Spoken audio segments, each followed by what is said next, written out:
वैसी साहब का ये आरोप कि ये खरीदा गया है, ये गलत है, ये लोकतंत्र की मर्यादा का उल्लंघन है। जनता जो लोग उन लोगों को चुनकर भेजे हैं, 4 विधायकों को, उस नागरिक का, उस चुनने वाली जनता का अपमान है।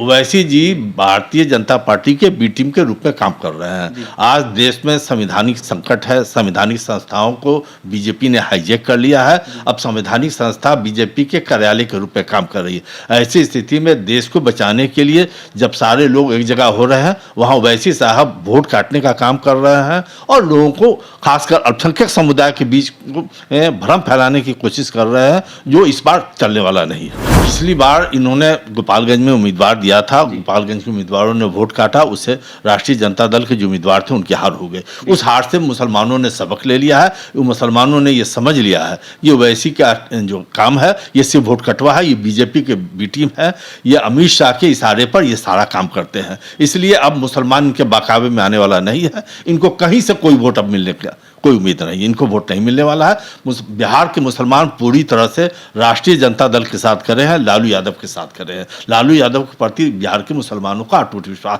था, है और रहेगा। एआईएमआईएम के सुप्रीमो असदुद्दीन ओवैसी इन दिनों सीमांचल दौरे पर हैं। आए दिन उनका बयान सामने निकल के आ रहा है, तो वहीं 2 दिवसीय दौरे पर है। बता दें आपको कि आज एक सभा को संबोधित करते हुए असदुद्दीन ओवैसी ने राजद पर जमकर हमला बोला है। तो वहीं असदुद्दीन ओवैसी का यह साफ कहना है कि राजद ने उनके 4 विधायकों को खरीद लिया है और कहीं ना कहीं वो लड़ाई लड़ेंगे और लड़ने के बाद जो हक है अपना बोलेंगे। हमारे साथ बात करने के लिए एक्स चेयरमैन और वर्तमान में राजद के वरिष्ठ नेता कहे जाने वाले डॉक्टर एसएम हसन सर हैं, जुड़ेंगे, बात करेंगे। सर, लगातार असदुद्दीन ओवैसी सीमांचल दौरे पर है और लगातार उनका बयान आ रहा है। उन्होंने आज कहा है कि उनके 4 विधायकों को राजद ने तोड़ लिया है और लगातार पार्टी को कमजोर करने की कोशिश की जा रही है। कैसे देखते हैं? विधायकों को तोड़ा नहीं गया है। विधायक जो है सो खुद पार्टी में शामिल होना चाहे। डेमोक्रेसी है, जिसका जहां मन भरता है वहां रहता है। आए दिन आप देखते हैं कि पार्टियों में लोग एक दूसरे के साथ विलय करते हैं। इसलिए न खरीदा गया है न तोड़ा गया है। ये विधायकों का मन था, वो चले आए। लगातार वैसी साहब का ये आरोप कि ये खरीदा गया है, ये गलत है, ये लोकतंत्र की मर्यादा का उल्लंघन है। जनता जो लोग उन लोगों को चुनकर भेजे हैं, 4 विधायकों को, उस नागरिक का, उस चुनने वाली जनता का अपमान है। गद्दार भी कह रहे हैं। ये गलत बात है। वहाँ के जनता ने उनको मैंडेट दिया था, उनको चुना था। वो अपनी मर्जी से राष्ट्रीय जनता दल के मुख्यधारा में आए हैं, उनका हम लोगों ने स्वागत किया है। आपकी फिटनेस का राज क्या है? एशवेल रस, ये एक ही बोतल में है। Stress, weakness, acidity, obesity, hair fall, skin की हर परेशानियों का एक ही हल। एशवेल लाइफ, डायबिटीज फ्री लाइफ।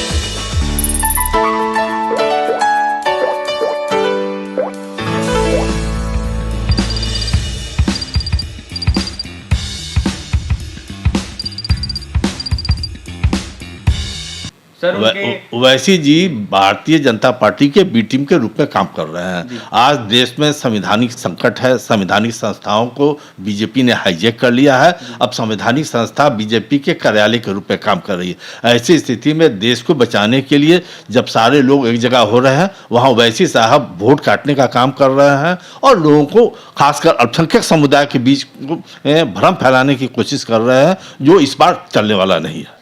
लगातार वैसे सीमांचल दौरा कर रहे हैं। क्या लगता है इससे राजद पर, महागठबंधन पर असर पड़ सकता है क्या? नहीं, इस पर असर नहीं पड़ेगा। पिछली बार इन्होंने गोपालगंज में उम्मीदवार दिया था, गोपालगंज के उम्मीदवारों ने वोट काटा, उससे राष्ट्रीय जनता दल के जो उम्मीदवार थे उनके हार हो गए। उस हार से मुसलमानों ने सबक ले लिया है। मुसलमानों ने ये समझ लिया है ये वैसी का जो काम है, ये सिर्फ वोट कटवा है, ये बीजेपी के बी टीम है, ये अमित शाह के इशारे पर ये सारा काम करते हैं। इसलिए अब मुसलमान इनके बाकावे में आने वाला नहीं है। इनको कहीं से कोई वोट मिलने का कोई उम्मीद नहीं, इनको वोट नहीं मिलने वाला है। बिहार के मुसलमान पूरी तरह से राष्ट्रीय जनता दल के साथ खड़े हैं, लालू यादव के साथ खड़े हैं। लालू यादव के प्रति बिहार के मुसलमानों का अटूट विश्वास था, है और रहेगा। लगातार वो कह रहे हैं कि अपने हक की लड़ाई हम लड़ेंगे, आने वाले विधानसभा चुनाव में महागठबंधन का सफाया कर देंगे सीमांचल में। ये तो अपनी कहने की बात है, वो जो चाहे उनकी जबान है, वो जो चाहे कह सकते हैं, लेकिन जनता उनके साथ नहीं है। जनता राष्ट्रीय जनता दल के साथ है। अभी पिछली मंथ में हम लोगों का पूर्णिया में सम्मेलन हुआ था, मुसलमानों ने दिल खोलकर सम्मेलन में भाग लिया। इसलिए कहीं से कोई इफ बट नहीं है। मुसलमान पूरी तरह से राष्ट्रीय जनता दल और महागठबंधन के साथ है।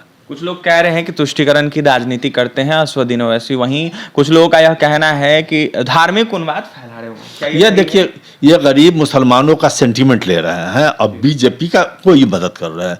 ऑफ द रिकॉर्ड यह है कि ये बीजेपी के साथ है। ऑन द रिकॉर्ड मुसलमानों में इमोशनल कार्ड खेल के उनके वोट को छिती बितर कर रहे हैं कि किसी तरह से वोट बढ़ जाए, महागठबंधन के लोग नहीं जीत सके, बीजेपी को फायदा पहुंचाने के लिए सारा प्रयास इनका है। अंदर ही अंदर राजद को, महागठबंधन को कमजोर करने की नहीं, कोई बीजेपी का ये काम कर रहे हैं, ये जनता जान गई है। अब इनके दौड़ धूप से, इनके चिल्लाने से अब मुसलमानों का वोट बटने वाला नहीं है। मुसलमान पूरी तरह से राजद के साथ, महागठबंधन के साथ खड़े हैं। अंतिम में जाने से पहले क्या कुछ कहिएगा सर? कुछ नहीं, ये आए हैं, दौरा करके जाए, इससे महागठबंधन के सेहत पर कोई फर्क नहीं पड़ने वाला है। चुनाव करीब है, ये अपने सीट बचाने के लिए कोशिश में लगे।